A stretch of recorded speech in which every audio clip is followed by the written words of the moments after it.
you've worked hard on acquiring your assets. You've worked hard at developing the lifestyle that you enjoy. And there's wisdom in looking at making sure that you've protected all that you've worked hard to do.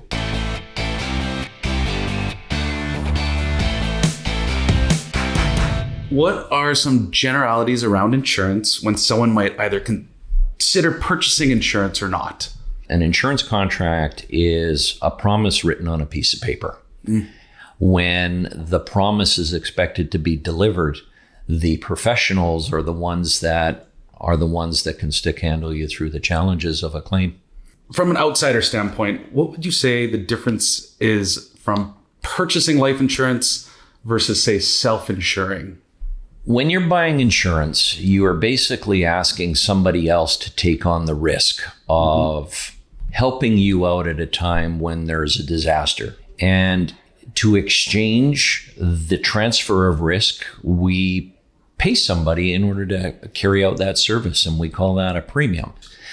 Folks that prefer to self-insure look at their situation financially and say, I'm comfortable using my own resources in the event that I have a claim, and I'm prepared to utilize them rather than transferring the risk and paying a premium to somebody else to do so.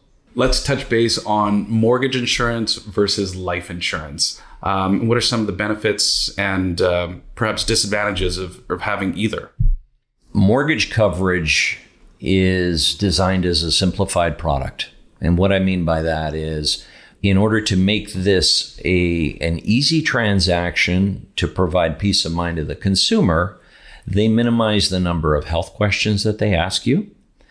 Oftentimes, the product is priced in such a way where it's designed to be expedited and issued quickly. And in addition to that, the consumers will find that the idea of covering the risk is really paramount for them. But what they seldom realize is that they lose a lot of control in the transaction. And what I mean by control is the lender is the beneficiary of the policy. Right. The lender is the owner of the policy. You as the consumer are the payer.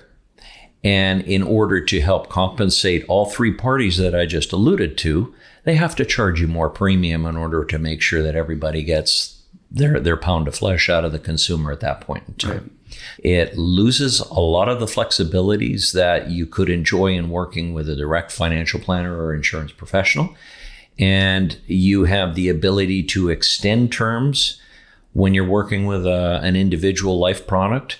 You have the ability to get preferred underwriting, which means if a real healthy client is applying, we give you better than standard rates.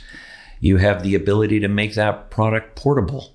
You have the ability to convert it to something permanent. Thanks for joining us today, Mark. It's been a pleasure. Once again, my name is Mike Erickson. This is Mark Smiggle. You can find us at www.connectwealth.com. Good night. Thank you.